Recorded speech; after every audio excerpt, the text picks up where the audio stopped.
everyone. Hope you've had a great week. Thanks for tuning into our podcast and hope it encourages you, inspires you as you go about your week. Here's today's message.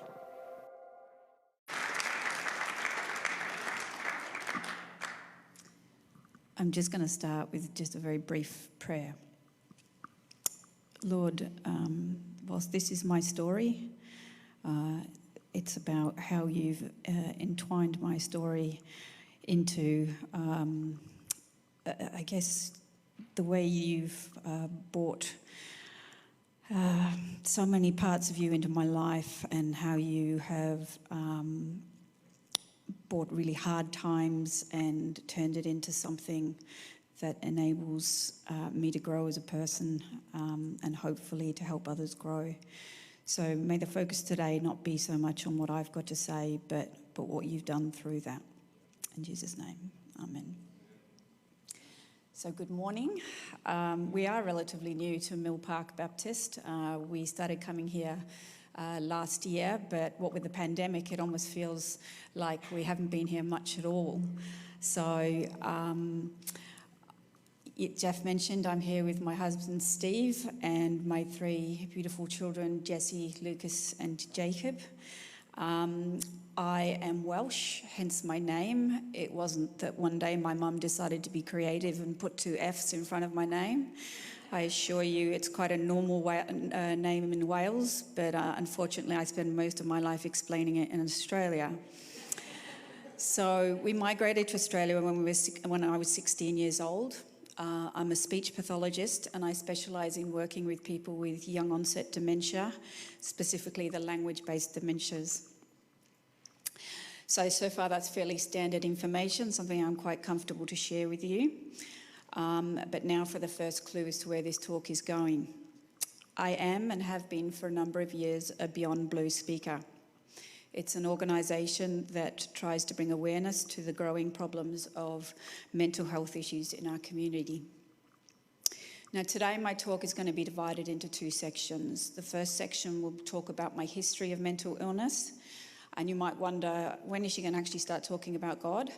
But don't worry, that is the second part of my talk, and that will be the main focus.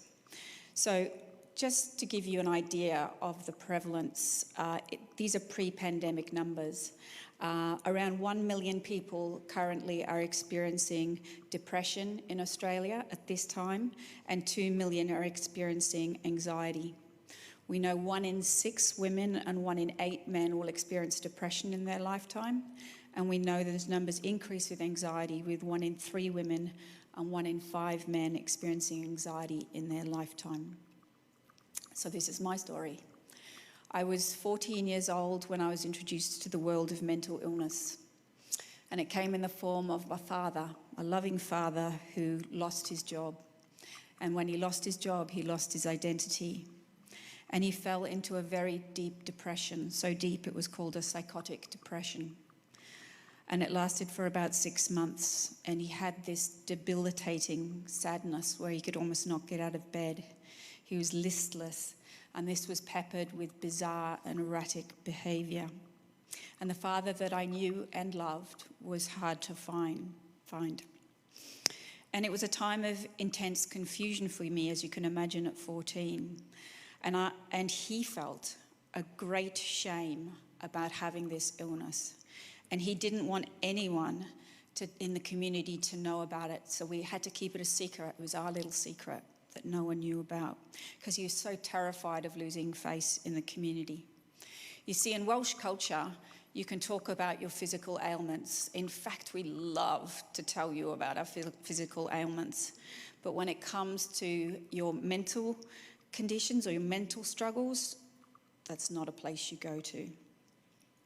So going back to the story, and the father that I loved and was finding it hard to find, this culminated in him taking his own life 2 weeks after my 15th birthday. Now, I really couldn't deal with people treating me differently, and I hated all the attention that was upon me. So I went back to school within the week. I was shut down my emotions, and I tried to get on with life. I was a survivor, I said. I was tough. I was not my father. I was my mother. But in the recesses of my mind, there were many questions. Why did he do it? Was I not worth living for? The last conversation I had with him was an angry one. Had I caused him to take his own life? And it took me many years to understand that I was worth fighting for. I was not the cause. He was just unwell. And the pain that he was feeling in that moment was more than the personal resources he had to fight that pain. So soon after that, we migrated to Australia, and I was driven to succeed. I worked hard at school and at university, and I had a tough persona. You'd never see me cry. I was a survivor. I was Miss Independent. Now, I did have a slight glitch in my early 20s where I suffered from mild depression, and I think that tied in with my whole identity and not dealing with my father's illness and death.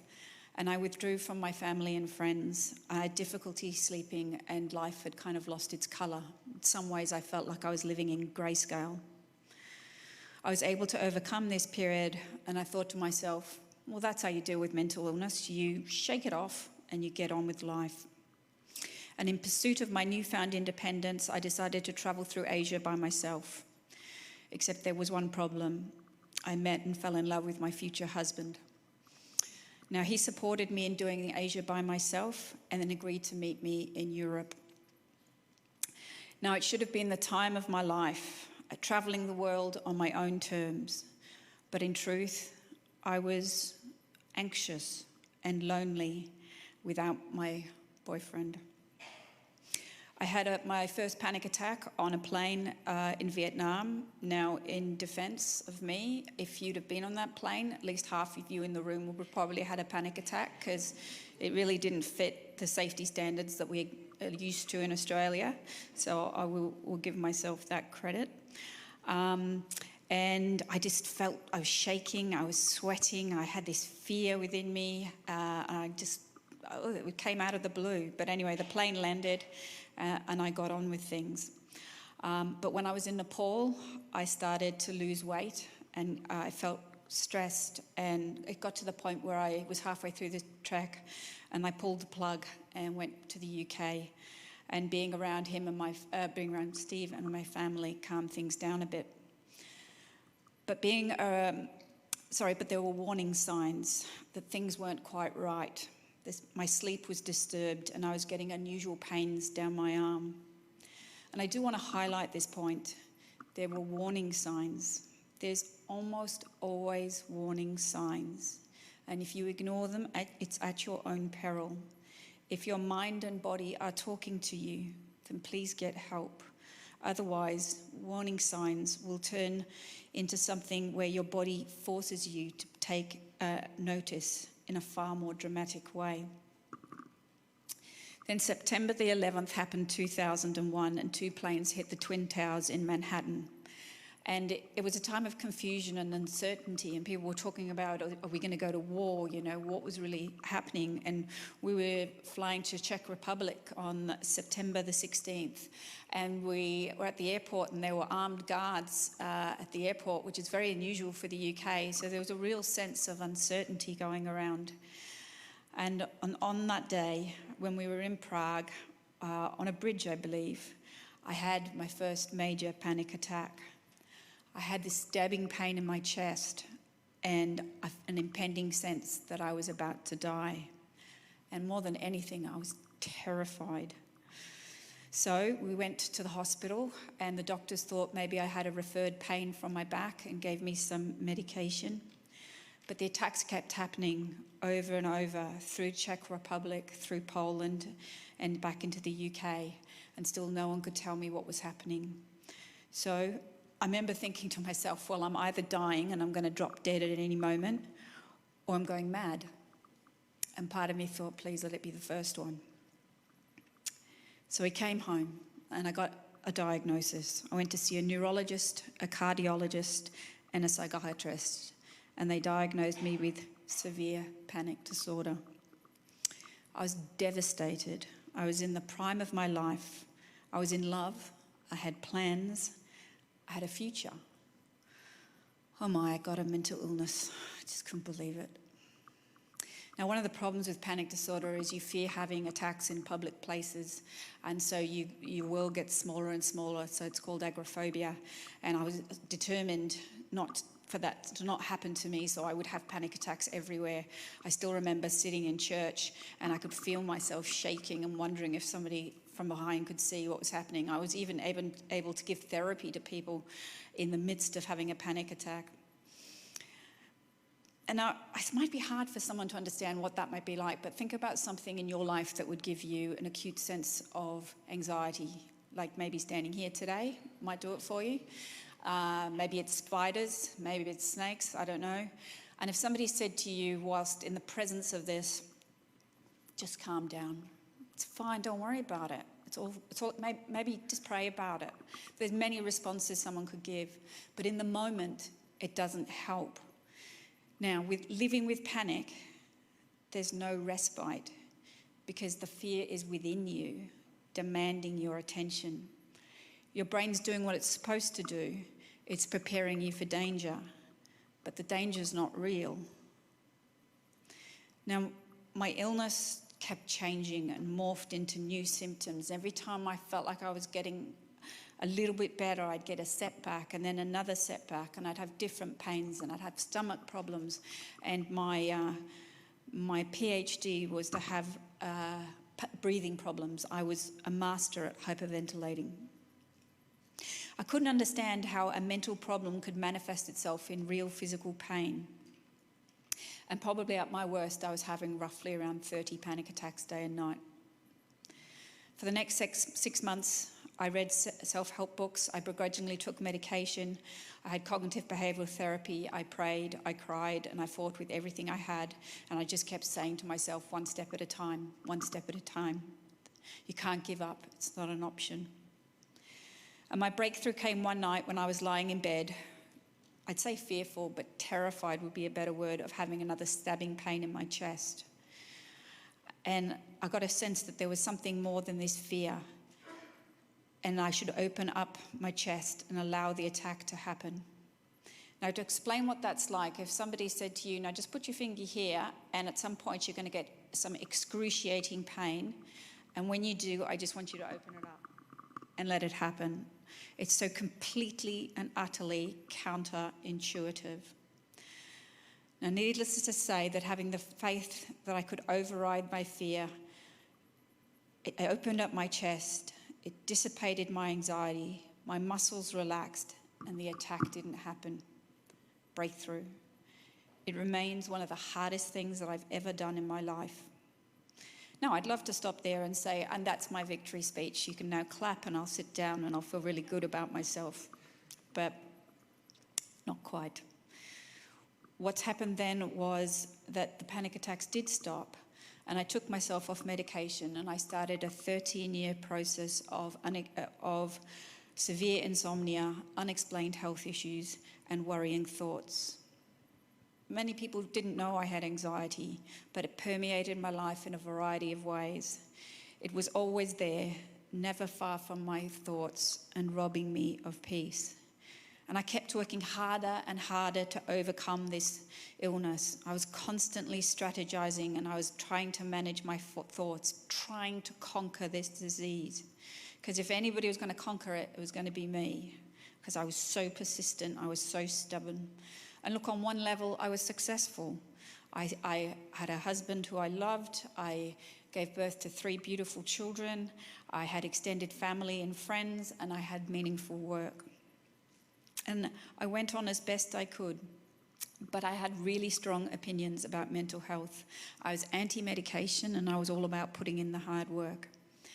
And this pride, this sort of self-righteous sort of state that I was in, came to the forefront when a close family member of mine developed bipolar.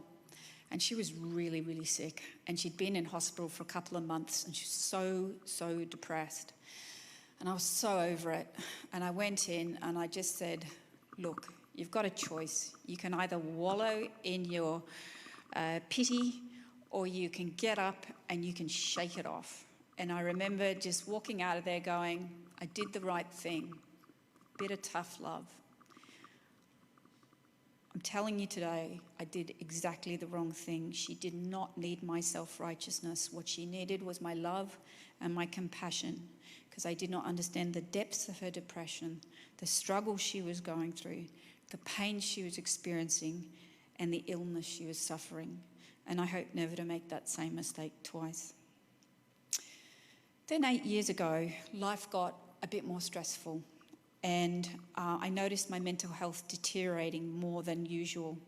And so I went back to see my old psychologist, but still I just kept deteriorating. So I went to the GP, and for the first time I went on medication, first time in 13 years, but still I kept getting worse. So I alleviated a bit of work pressure, but this train continued to crash. As my nerve endings fired up all over my body and large amounts of adrenaline and cortisol surged through my system, I found myself in a place that I never thought I'd be in again. Hell. Physical, emotional, spiritual, and mental hell.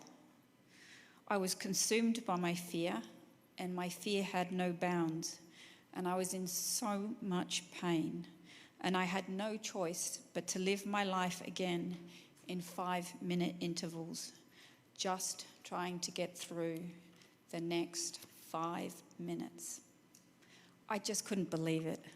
After all that I'd learned over the years, after all the strategies that I'd put in place of being so self-aware, of being so careful, how on earth had I got here again, once again so crushed, so destroyed in spirit, and so completely and utterly broken. In spite of this, I tried my best to put one foot in front of the other and tend to the kids and look after the home and work as long as I could, using every bit of courage I could muster to keep fighting for my well-being.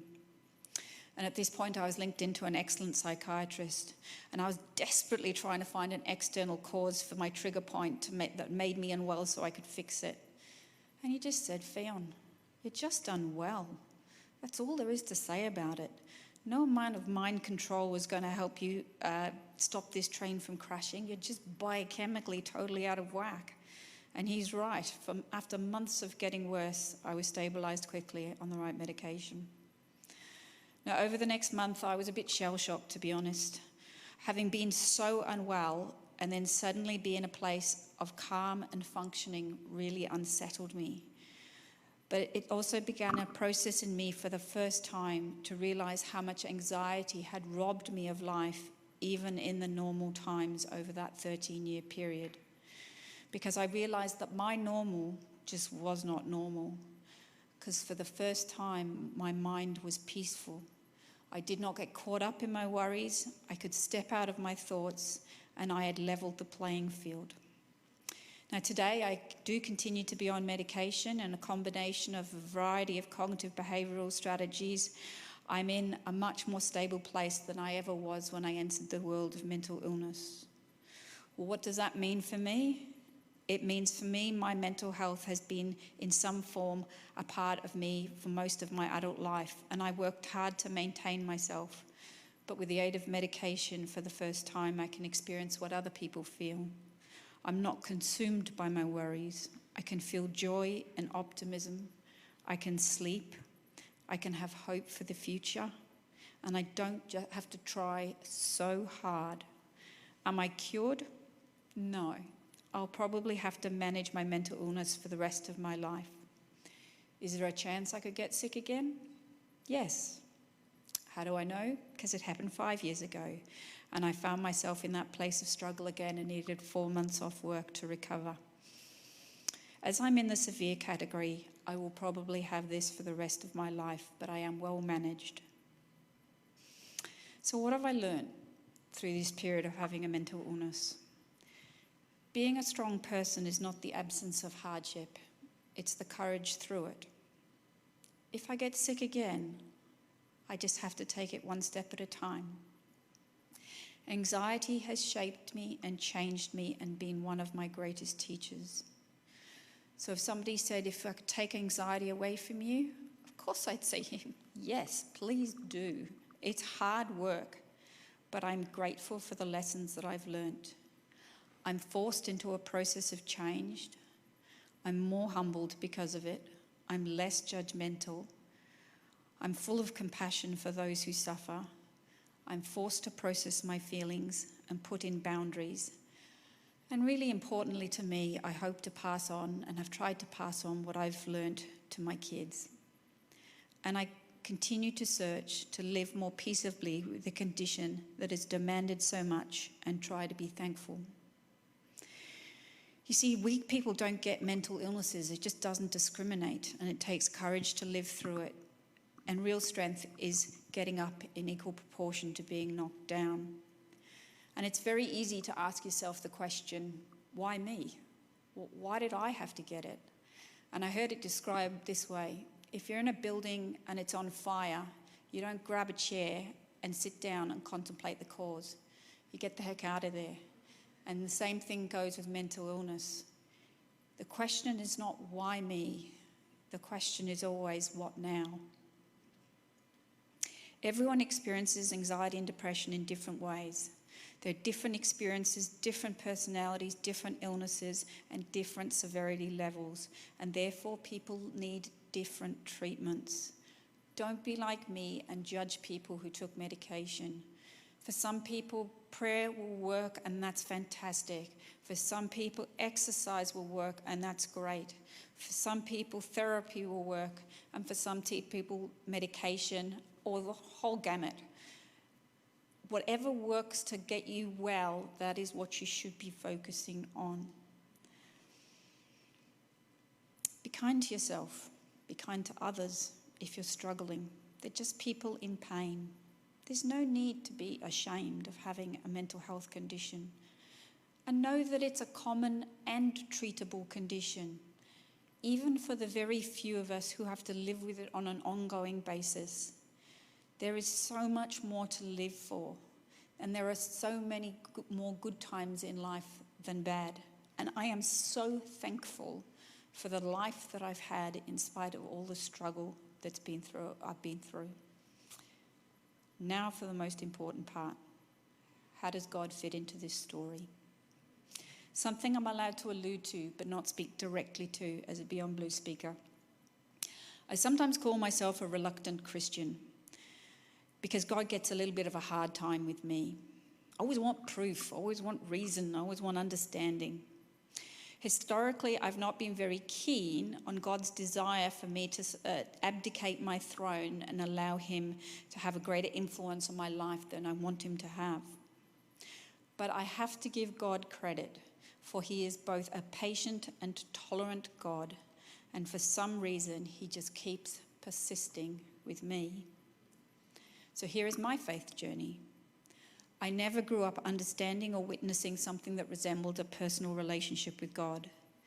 Yet in spite of this, in my early teens, I would pray to God at night, and I'd happily talk to him during the day. When my father died, I was angry. I was angry at God and at life. I thought there were two choices. If there was a God, he would not have let this happen. And if there was a God and he let it happen, then I wanted no part of him. So then I called myself an atheist. When I suffered depression at university, I began to question things, and I was living with a Christian friend. And she went away on this camp, and one of the girls there said that she had a prophecy about me on this camp. And she had a vision of me sitting in a circle surrounded by my own tears, bottles of tears, milk bottles full of tears, and Jesus asking if he could take them from me. Now, I was pretty uncomfortable with this revelation. It was rather strange, a bit super spiritual, and particularly weird considering I hadn't cried in 8 years. Sometimes I reflect now, looking back, knowing how much I've cried, and I wonder, how many bottles do I still have yet to fill? 3 months later, my friend broke up with her boyfriend because he wasn't a Christian, and I was feeling sorry for her. So being polite, I said, would you like me to come to church with you? She was not very polite in return and said, yes, I'd like you to come. So at age 22, for the first time since my father's death, I went to Templestowe Baptist Church, and a young man gave his testimony about surviving a near-fatal heroin addiction. And I was so touched by the honesty and rawness of his story. And so for reasons completely unbeknown to me, even to this day, I went up to the pastor and I babbled out something about God, and he took pity on me and had a conversation with me. And he said, "Hey, how about we continue this conversation and come and see me next week?" Thanks for putting me on the spot, Pastor. And so I said, okay, and I went, and I went the following week and the week after, and this happened for 6 months. I went to see this pastor, and I was not an easy convert. I was always asking questions. I always wanted answers to everything. So then in a private vineyard in Tasmania with a few drunk friends, I went outside and I said to God, there's got to be more to life than this. So whatever prayer I'm supposed to pray, let's pretend I've said it, and I give my life to you. I'm sure God was struck by how profound that was. But it was a really big moment in my life because loyalty was really, really important to me, and I knew I was committing for the long term. You might have guessed it, but that annoyingly persistent pastor was Jeff Shepherd. So I was still very young in my faith, and I thought that somehow it would protect me. And of course, this idea was shattered when I developed panic disorder. When I first got sick, I read some Christian books, and I found Philip Yancey's book, Disappointment with God and Where is God When It Hurts, really fantastic, and they helped me a lot to understand this whole idea of suffering. The gap in my Beyond Blue talk was that night when I opened up my chest and allowed the attack to happen. It wasn't my voice. I had tried plenty of times to conquer my anxiety with my own self-talk. It wasn't an audible voice from God, but I felt a sense, a presence of God that said, trust me, just open up your chest. Trust me. And it was a huge moment for me to realize that faith could be greater than fear. Now, it's a reasonable question to ask, well, why didn't God fix me then? And I can't fully answer the question, but I believe that God has planted seeds in my life and then allowed me to tend to the garden. And this is a lifelong challenge because not only in reality, but metaphorically, I'm not a good gardener. But the seeds of knowing that faith can be more powerful than fear was an important seed, for there was plenty more fear to come in my life. Marrying a man of deep faith was also a really important part of my journey. In Steve, I had someone who I could trust and respect, and he always explained things to me that I found hard to understand in a way that I could grasp, and I'm very grateful for the gift of his love in my life. Sorry, honey, to bring you into this. After my second breakdown, I was devastated, and Jeff and I spoke about this a few months ago, and we agreed that if willpower and determination were enough, we would have nailed this illness, and we would have recovered a long time ago, because I have the I shall conquer attitude in my personality. You know, there are different levels of faith, and the most mature of those is the even though but yet faith. It means that even though things in your life are hard or excruciatingly painful, yet I still choose to have faith. Circumstances are not tied to my faith.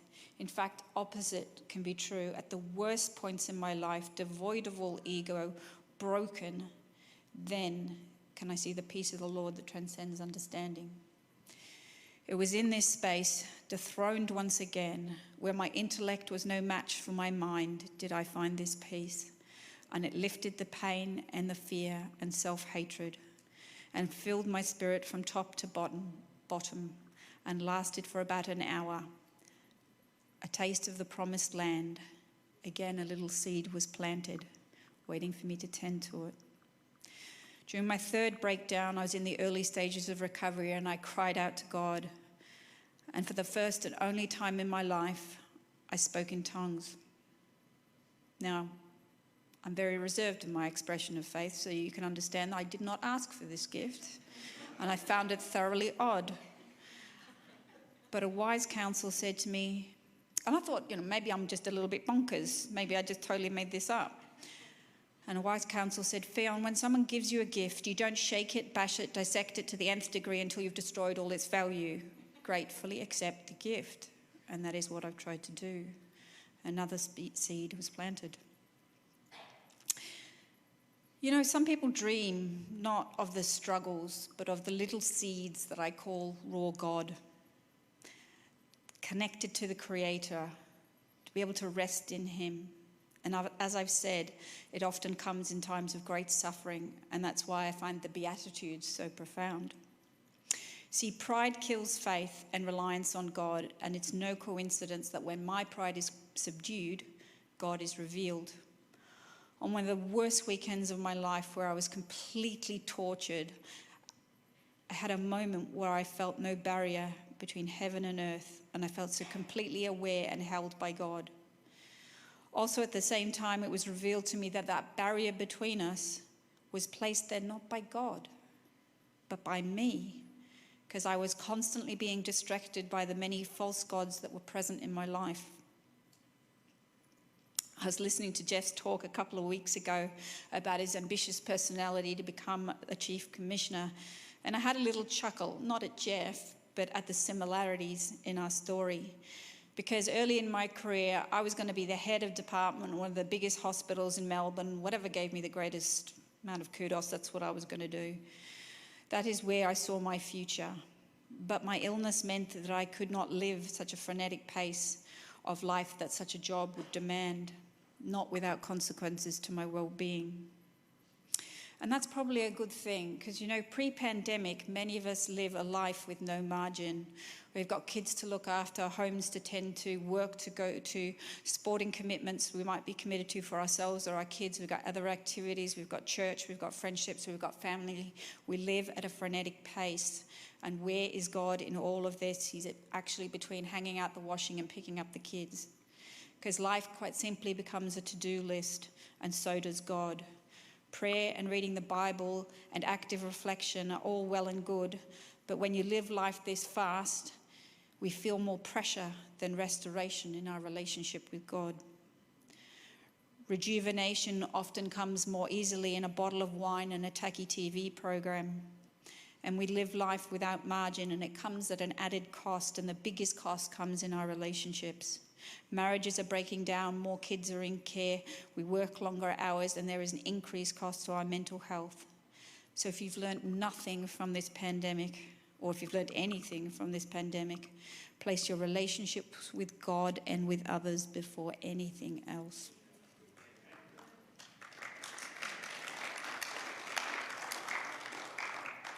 I suppose it's easy to ask the question, why do we live this busy?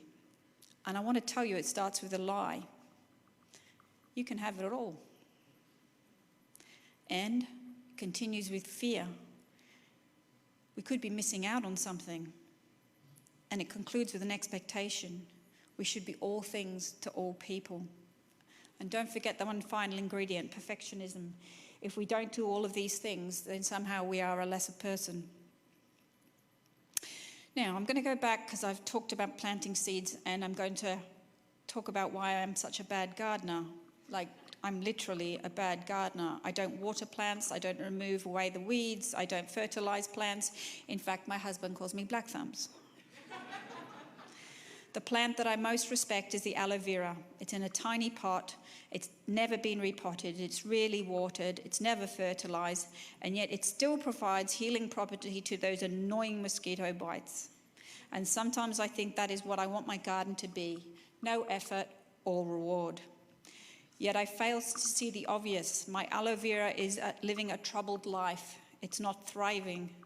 The difference between me and it is it never tries to be what it is not. It accepts its dependence on the gardener, and it would immediately respond to being tended to and cared for and fed. I don't always do that.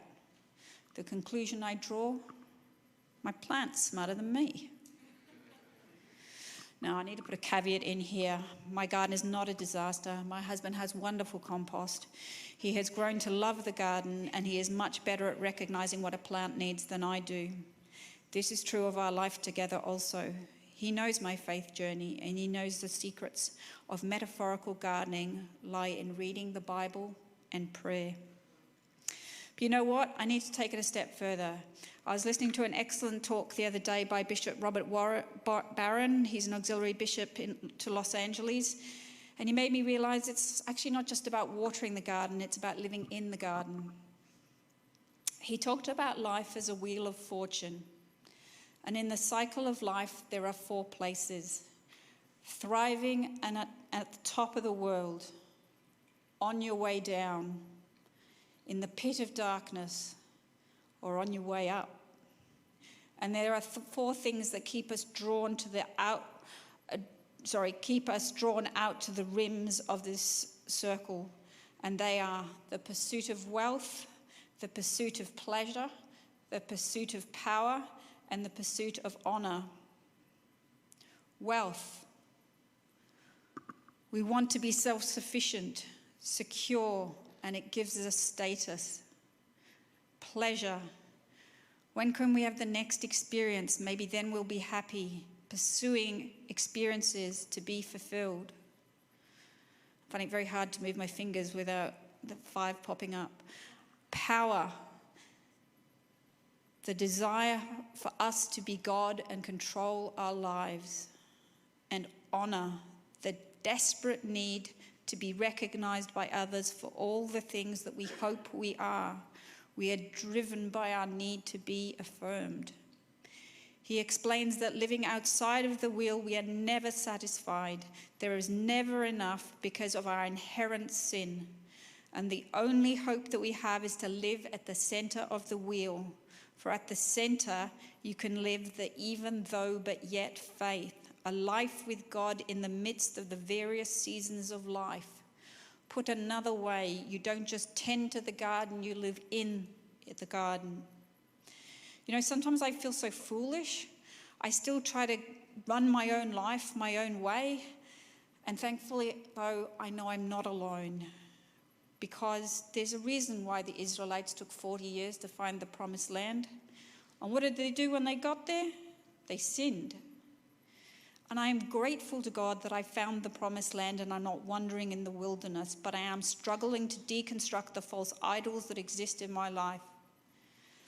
In other words, I am lucky to know that there is a center of the wheel, and I have seen it with my own eyes. And I said, sin keeps us from the center, and one of the most pervasive sins of all is pride. Other people understand this struggle of living a God-filled life, and I'm going to read you a few quotes. Let us watch against pride in every shape, pride of intellect, pride of wealth, pride in our own goodness, pride in our own deserts.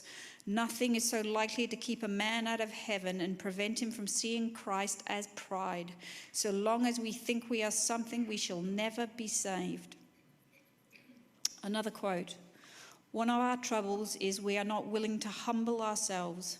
We are not willing to give up our opinions on how things should be done. Self-righteousness is the devil's masterpiece to make us think well of ourselves. And finally, pride is concerned with who is right.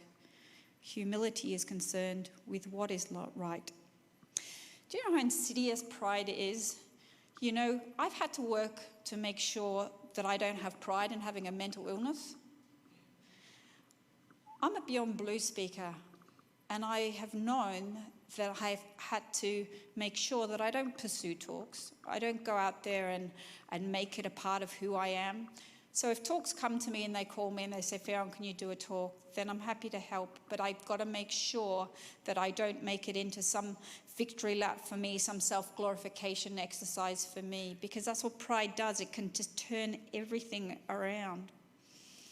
You know, after my last breakdown, I went for a ride into the city, and I stopped at this beautiful view, and I looked at the cityscape, and I sat for some time and looked at the skyscrapers. And I was reflecting on the fact that that's what I had wanted for my life. I had wanted to be a skyscraper. I wanted to be visible, dominant, and admired. As I continued to look at the landscape, other things came to focus, and my eye rested on some grass just before me. This is what I am. I'm a blade of grass in a city landscape. I'm small, not easy to notice, nothing that necessarily will draw your eye. Now, you might think that this was a devastating realization, and I can assure you that for a large part of my life it would have been. But it wasn't. I had a little smile and I thought to myself, I'm okay with that. And it's not like I was a single blade of grass. There were thousands of blades of grass around me. Because, even as a blade of grass, I can still be a wife, I can still be a mother and a friend and a person who can help people who suffer through the hard times. Besides, I kind of thought that this cityscape, as imposing as it was, kind of looked a little bit better with a few of my fellow blades of grass blowing quietly in the wind. When I look back on my mental health journey, this is what I see. Before my first breakdown, I was full of confidence, full of vision that I was going to be successful, independent, and admired. Before my second breakdown, I was determined to beat my illness, probably publish a book, travel the world, and be an expert in conquering anxiety. Before my third breakdown, I was empowered with more tools. I had some protection from my medication, so I wanted to see how close to the edge I could go without tipping over. Just keep pushing a bit more, me at the center, not God. Before my fourth breakdown, that's now, isn't it? That's right, I haven't had the fourth breakdown yet. So where am I now? I'm better, but I'm not still relying on God as much as I should. But it does bring an interesting question. What happens if there is a fourth breakdown? Look, I'll try and avoid it at all costs. I'm not a big fan of them, I must say. But there's a philosophical side to me, because my experience has taught me two things. What will I learn, and how will I be changed? Look, it's reasonable to ask, did God choose for me to have a mental illness? I honestly don't know. But did God use my mental illness to shape and change me? Yes, I do believe that that's the case. It's a little bit embarrassing. I told my psychiatrist once, I said, I just wish I'd never had anxiety. Just drives me crazy. I just wish I'd never had it. And he turned to me, just completely blank face, and just went, but yes, imagine that, Fionn. You'd be insufferable. I'm not sure if I was more taken back by his brutal honesty or the realization that he was right. Last night I was lying in bed and I was looking at my career trajectory. I'm not the head of a department in a big hospital. I work part-time in community health. And I was guided by a set of circumstances that I feel sometimes unwillingly dragged by God to be the only speech pathologist in Melbourne who specialises with working with people long-term who have dementia, a disease that strips away your identity like nothing else. It takes all the things that you rely on, your intelligence, your communication skills, your capacity to care for yourself, your ability to be what you were, and it reduces you until it eventually takes your life. How am I able to work in this space? Quite simply because I've been reduced myself, because I know what it is like to be stripped away. I no longer focus on any external glory to do with my profession, but I care deeply about suffering because I know what suffering feels like. And I never thought that my career would be to treat people who only got worse. But I hope I have something to offer in the form of comfort, empathy, and a listening ear that gives my clients a voice in a space where they're losing their ability to share it. So what hope is there for me going forward? Where does forgiveness of myself for who I am come into all of this? Where does the grace of God fit into my life? Why was I not sitting quietly in the presence of God on a regular basis instead of relying on myself for my own source of strength? You see, in the busyness of life, I forgot that God's grace extends to me. I forget that I need God to teach me stillness in a busy world. And I forget that I need to forgive myself for not living up to my unreachable standards. And I forgot that the spiritual gifts of love, joy, peace, patience, kindness, goodness, gentleness, and self-control are not just important for my relationship with others, but they're also important for me because I am part of humanity. Knowledge is not everything, and faith requires more than knowledge. I have tried to be God, and I'm just not very good at it. Truth is, when I try to run everything and control all the outcomes, I'm left in a state of exhaustion and confusion. In this next phase of my life, I hope to walk a little bit closer with God and spend more time in the garden. Not the real garden, babe, but I still struggle with that. I would like to humbly seek God in prayer and remember two passages pertinent to all people living in a all too busy world. They are Matthew 11:28-30. Come to me, all you who are weary and burdened, and I will give you rest. Take my yoke upon you and learn from me, for I am gentle and humble in heart, and you will find rest for your souls. For my yoke is easy and my burden light. And Ephesians 13:16-19. I pray that out of his glorious riches he may strengthen you with power through his Spirit in his inner being, so that Christ may dwell in your hearts through faith. And I pray that you, being rooted and established in love, may have power through all the saints to grasp how wide and long and high and deep is the love of Christ, and to know this love that surpasses knowledge, that you may be filled to the measure of all the fullness of life. Not all people will reach breaking point, but many will suffer the burden of life without God. In my journey, I need to be more accountable for my focus and more disciplined in my faith journey. And when I do invariably make a mistake, I will try to remind myself his grace is sufficient for me. And I hope you can slow down enough to remember that too. Thank you.